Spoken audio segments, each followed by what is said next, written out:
پاکستان جیسا ملک جو معاشی طور پر بڑے اچھے حالات نہیں ہیں، اس میں جو معاشی حالات ہیں وہ تو کمی ہے ہی. مطلب جہاں بھی ہم کوئی پلان کرتے ہیں تو وہاں کی جو بجٹنگ ہے، وہاں کی جو فائنانسنگ ہے وہ ہمارے لیے ہمیشہ آڑے آتی ہے. لیکن میں پھر بھی سمجھتا ہوں کہ بجٹ کم ہونے کے باوجود بھی، فائنانس کم ہونے کے باوجود بھی ہمارے جو نوجوان ہیں وہ کم پرفارم نہیں کرتے. اگر میں یہاں پہ آپ مجھے اجازت دیں تو مثال دوں کہ پچھلے دنوں ہمارا مقابلہ ہم سے کئی گنا بڑے دشمن کے ساتھ ہوا، تو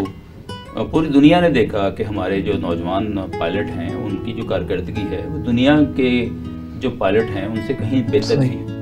اور ہم نے جو ہے وہ دھول چٹائی ہے اپنے سے کئی گنا بڑے دشمن کو. تو بات یہ ہے کہ ہمارے نوجوانوں کو موقع دیا جائے اور وہ کام کریں.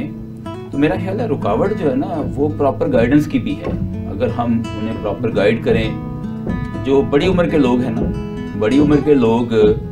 قومی بیانیے کے ساتھ اور زیادہ جڑیں اور نوجوانوں کی تربیت کے لیے